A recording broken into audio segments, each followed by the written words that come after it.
C'est ici, à l'intérieur du Parlement de Catalogne, que pourrait s'écrire un des chapitres les plus importants de l'histoire moderne espagnole. Carles Puigdemont doit s'adresser à ses membres et évoquer les conséquences du référendum. Le président de la région va-t-il déclarer l'indépendance? Nul ne le sait. Seul indice, une interview datée de plusieurs jours diffusée par une chaîne publique catalane. Nous ferons ce qu'indique le calendrier, ce que dit la loi référendaire. Nous ferons ce que nous devons faire. Sujet brûlant en Espagne, l'indépendance divise jusque dans les familles et casse les clivages politiques traditionnels. La maire de Barcelone tente encore d'appeler à la raison. Dans le contexte actuel, les résultats du 1er octobre ne constituent pas une raison suffisante pour déclarer l'indépendance, mais c'est une opportunité pour ouvrir le dialogue avec une médiation internationale.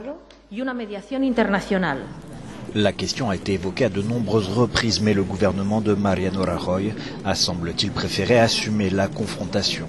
Un des membres du Parti populaire a même mis de l'huile sur le feu lundi en évoquant le destin tragique de Luis Companys, un ancien président catalan qui avait déclaré l'indépendance, exécuté par les franquistes. Il n'y a rien à céder, à arbitrer ou négocier avec les leaders du coup. Je pense que l'histoire ne devrait pas se répéter, donc nous espérons que rien ne va être déclaré, parce que si c'est le cas, celui qui le déclare finira comme celui qui l'avait déclaré il y a 83 ans. En dernier recours, la justice espagnole pourrait agir contre Carles Puigdemont et les organisateurs du référendum. Une stratégie dangereuse, elle pourrait contribuer à renvoyer les deux camps dos à dos. La situation semble donc inextricable. Ce qui est sûr, c'est que l'Espagne va faire aujourd'hui un saut dans l'inconnu.